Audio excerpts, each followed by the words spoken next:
So you play golf, you track your stats, you go practice, but your scores don't get lower, or they may even get worse. Now, this is one of the reasons for it. It's your performance cycle, and every golfer goes through it, but very few golfers actually understand what it is and how to optimize it. So in this video, what we're going to do is break down how most golfers practice and their performance cycle, and then look at what is optimal and help you understand how to get there. So the problem with most golfers' performance cycles is they're just so vague. They go play golf. If we're lucky, they keep some stats. Then they just go practice something and magically expect their scores to get lower. And the problem is there's just so many disconnects. There's so many disconnects between understanding what's actually making up your score to start off with, and then how to optimize your practice off the golf course, and then how to actually take that practice back onto the golf course so it transfers and helps you shoot lower scores. So what we have here is what an optimized performance cycle looks like. We're going to break down each step in detail, but let's just have a quick run through it. So you're still going to go play golf. That's really important, and you can't get better without playing golf. And then from there, you're going to track stats. We'll talk later about what type of stats you need based on your handicap. And then the important step is you're going to take those stats and then build a practice plan based off that data. That's something that many golfers struggle with. I've done it for many years for amateurs and professionals. You're going to have a mix of skills games and technical work within there. And then critically, you're going to take that and go back out on the golf course and start to work on these aspects back in the environment where you're trying to score. Then the final thing you're going to do is come up with new insights and new strategies based on your new understanding. You're going to go back and play golf again. And if you do this really well, you'll just start to see that your work and practice off the golf course starts to move into lower scores, and you can continually develop and improve as a player. Now, the first step is playing golf. Now here, you don't need to do anything different. You can focus on your performance. You can keep some little notes on a scorecard so you can do your stats afterwards, but you can do the stats at the end of the round or after each hole, whatever you prefer. Key thing here is to focus on playing well. Step 2 is tracking your stats. Now, what type of playing stats do you need? I would say here, if you're over a 15 handicap, just some basic stats will do. So if you've got fairways in regulation, greens hit in regulation, and how many putts and up and downs you're having, that's a really good start. If you are sort of a higher handicap, I'd say some other aspects are things like greens in regulation +1 is a really good metric to keep. So if it's a par 4, rather than saying, did I hit it in 2, you can say, did I hit it in 3 shots? And for a par 3, rather than hitting it at 1, did I hit it in 2 shots? Those data are really important for giving you an understanding of how you're currently scoring, and they give you a benchmark to set and then try and move on from in our next step. If you are under a 15 handicap, I would say that strokes gain data is more useful. If you want to understand how this works, leave a comment below and I'll make a video for you at a later date. But strokes gain data really allows you to understand how many shots you're losing in each area of your game, and allows you to compare your driving to your approach play to your putting, and that's something we just can't do with basic stats. Now, keeping your playing stats is boring. It takes 5 minutes after your round, but if you're going to practice for 2 hours or more, please, please, please spend 5 minutes to make sure you've got some good data and you practice the right things. It's the biggest return on investment you can have as a golfer. So step 3 is taking your playing stats and turning that into a practice plan and understanding what to focus on. Now, this is something I've done for years. It's something that I think I'm quite good at with amateur golfers and professional golfers. And I'm going to run through a few things to help you. It's a big topic, but we're going to get you up and running. So the first step is to look at your strokes gain data and look at what's the area where you're losing the most shots.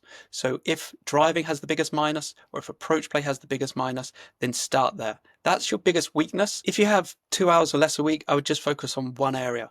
If you have, say, 4 or 6 hours to work on, maybe pick 2 or 3 areas to work on. But the key thing is you don't want to spread yourself too thin. You want to pick one area, build a great practice plan around it, and then start to see that progress before you then move on to the other area. If you do want to get even more focused, you can start to then look at the area that is the biggest weakness and break that down and understand more specifically where you should practice. So if we take approach play as an example, you can look at a breakdown of your strokes gained by distance, and you may find that 100 to 150 yards, that's the area that's the biggest weakness. So then you want to have that as your focus for practice. Or it may be, say, 150 to 200 yards, in which case you need to start to look at that as your focus and area to improve. If you've got basic stats, this process is a little bit trickier. So we just don't have the same comparison.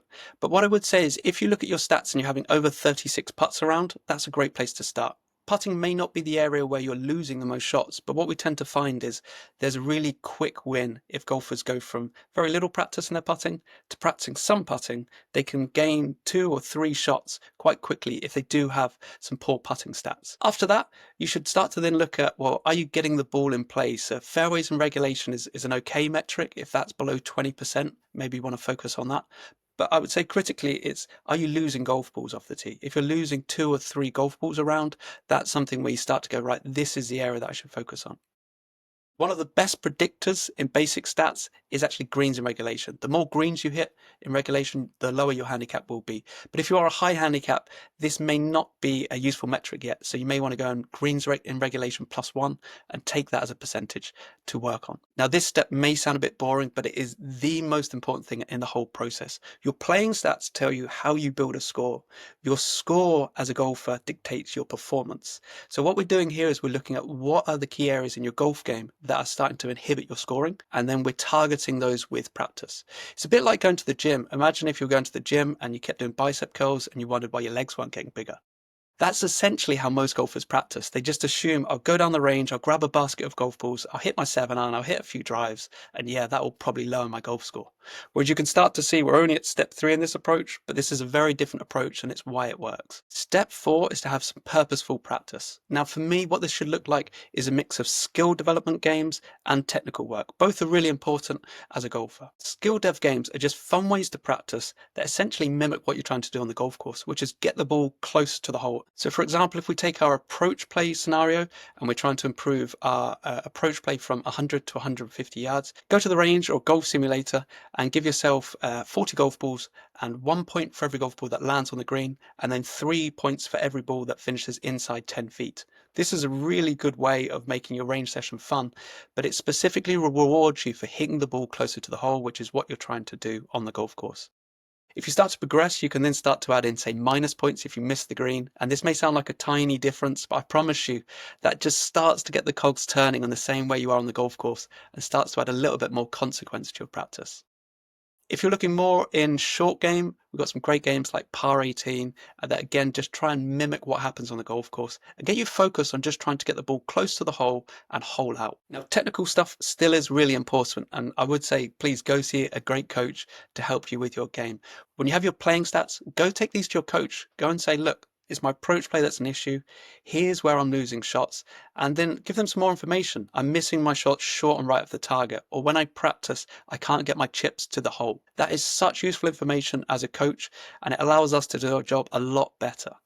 Now, from that, you can start to then use the skills games, start to work on your technique, and you'll start to see that in practice, your scores will improve, which helps your confidence and motivates you to keep practicing and know that you're working on the right things. Step 5 is something that so many golfers miss, and it's actually then going back out on the golf course and continuing to practice. So being on the golf course is a type of practice, and it's a really useful type of practice that many golfers neglect. Now, you can do this in a couple of ways. It could be as simple as just taking those technical changes that you had in practice and going out, not worrying about your score, but just focusing on your technique and seeing where the golf ball goes. Other really good games that you can play on the golf course are things like in regulation, where you get 1 point for hitting a fairway, you get 3 points for hitting a green in regulation, and you don't even keep a score. That allows golfers to start to think about strategy and getting their golf ball round the golf course in a way that again improves and lowers their scores. Now, step 7 is taking the new insights that you've learned from this process and applying them to when you next play golf. So this could be a couple of things. First of all, if you just look at your data and that you know that you're maybe weaker in a certain area and stronger in another distance,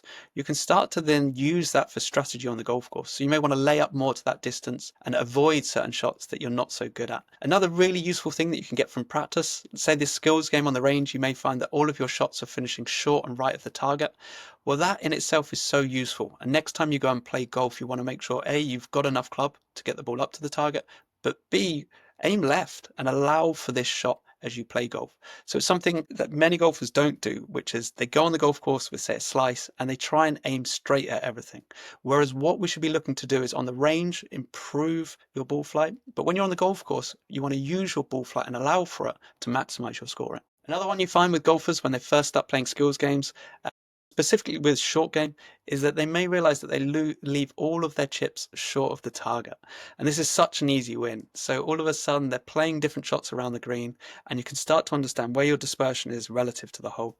And then when you're on the golf course, you can just think, right, I need to make sure that I'm more positive. I need to make sure that I get the golf ball up to the hole on this chip shot.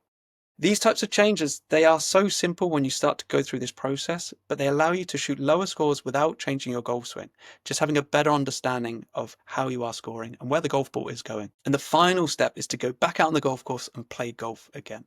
You can use this strategy, use all of your information to go out and just focus on shooting a lower score. So that is a quick run through what a performance cycle is, how most golfers practice, and how you can optimize yours. If you do want some help with this, check out BreakX Golf. It's exactly how we built this app. You put in your playing stats and it ranks the areas of your game, builds your personalized practice plan, and then as you tick off those items, it starts to unlock harder and harder challenges to make sure that your practice is optimally challenging. So the next step is to evaluate your current performance cycle. I used to do this with the University of Exeter elite players. They're all off plus handicaps. And I used to give them this talk, sit in a room and say, right, rate your performance cycle out of 10. We used to get scores from 1 to maybe 6. But most golfers, when they started to understand this, realized, wow, I'm a long way off where I should be.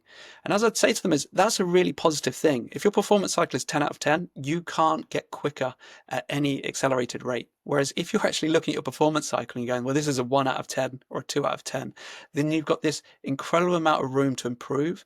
And that means that your rate of improvement will really quicken up as well. So rate the whole performance cycle out of 10 and then start to look at each area. Where's an area that you're going to focus on first? For most golfers, it's probably between collecting stats and building a plan. So if you want to start on one of those two areas and then come back in a month, re-rate your performance plan and just think, how can I optimize this to improve my rate of performance? I hope you enjoyed this video. As you can tell, I'm a bit of a nerd. I love talking about this stuff. Leave any comments below and I'll get back to you. And then let me know if you want me to dive into any topics a bit deeper, if it's stats or optimizing practice in a future video.